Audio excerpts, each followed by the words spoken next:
আমি আত্মহত্যা করতে পারি নাই। আরে সোনালি, তুমি যদি আমাকে ভালোই না বাসো, আমার সাথে যদি তুমি সংসার নাই করতে চাও, তাহলে কেন কেন আমাকে তুমি বিয়ে করেছিলা? কেন তুমি আমার জীবনটাকে নষ্ট করেছিলা?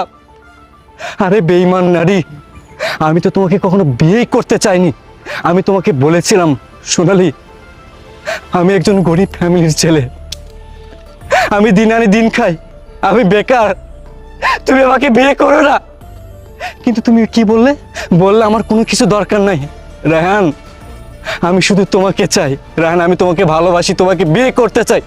শুধুমাত্র তোমার এই কথাগুলোর ভিত্তিতে আমি তোমাকে বিয়ে করেছি। যাই হোক, এসব তো অতীত হয়ে গেছে।